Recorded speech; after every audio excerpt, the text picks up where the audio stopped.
good news for you. I don't. You mentioned some of the stuff that's going on with the state. The state is actually going to increase the gas taxes on gasoline, and that is coming on the pipe. That's been pretty much prearranged on a statewide level. It will wipe out the income tax cuts that you'll hear about in the headlines. So your state taxes are going to be increased. A little bit of good news, there is a chance of possibly getting rid of special election taxes. There's a piece of legislation to do that. Regarding campaigning against this, I have actually managed to defeat several tax increases over the course of several years. I did so in part by using one-page flyers. I actually gave them to Melissa Kohler, who's an activist I made a while back. It basically details some of what's going on with this tax increase. If you haven't signed up for email, you always get involved. Just print these out. Go to every place. If you own a business, have them there. Also, call folks that you know on your cell phone.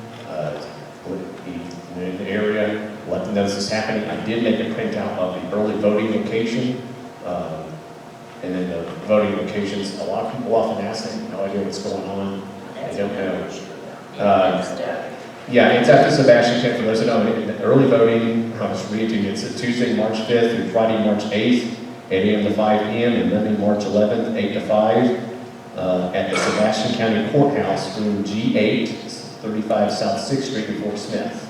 And then on the Fort Smith clerk's office, they have the locations of the vote centers on election day, which But wasn't that so convoluted weeks prior? I mean, they had it early and, like, they had it all. Yes, it is designed. The places were going to be, there was supposed to be early voting at Greenwood Park and all these other things too. And then all of a sudden they switched that all up and let's all just go down to the courthouse. Yes, they deliberately confuse people. I've done that before. I've seen this in those special elections. Every time they find a stupid excuse to why they have to have it on the day, the price of steel. When they did the Norfolk Plaza, it was to start construction at a certain time. And they said, well, why didn't you just extend the time when it ends? Well, they never had an answer for that.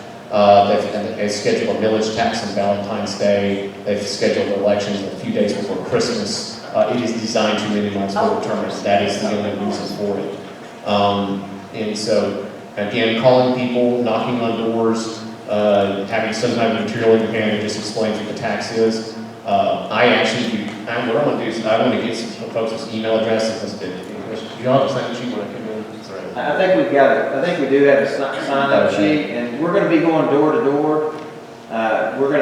So if you will sign if you're interested in doing that, we're going to be trying to go door to door and knock on some doors also. And just remember, your efforts can make a difference. The Bryant millage tax, it was a $177 million tax increase. It was a $107 million tax increase for the schools. It was defeated by 8 votes. A handful of activists, roughly about half the size of this room, did the same thing. They made one-page flyers, they knocked on doors, made phone calls, did press releases, and it was defeated by 8 votes. They came back later on, and magically they didn't need $107 million. They went through needing $93 million, and they were able to.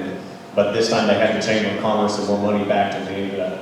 And the people that had activated, that were part of that group, a lot of them, some of them passed away because they were in their 80s and died, and so they were able to get that passed. But when you defeat this, I understand that they are going to try to put this as another tax increase, and then they use it for a casino or an event center or something else. But the Sheridan, I remember in Sheridan, they tried at least in the course of 40 years, at least 3 times to push a tax increase for some advanced auditorium thing. So you really need to vote the people that push these things out. Telling your businesses to leave the Chamber of Commerce, these other associations, neighborhood groups that push this stuff. You need to really, get the fire on it.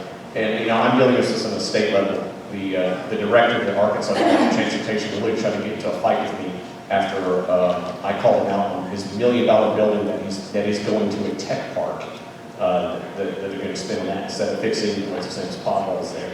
So yeah, it's on a massive level. These deep state bureaucrats, they think they can do whatever they want with your money. They want to live like Maduro and then let the rest of the nation fall apart.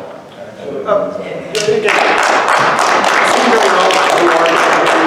am Kenny Wallis. I'm a conservative activist based out of North Little Rock, where I've like I said, dealt with tax increases across the state, and I film events. I have a YouTube account called Keep Arkansas Legal. YouTube, same thing.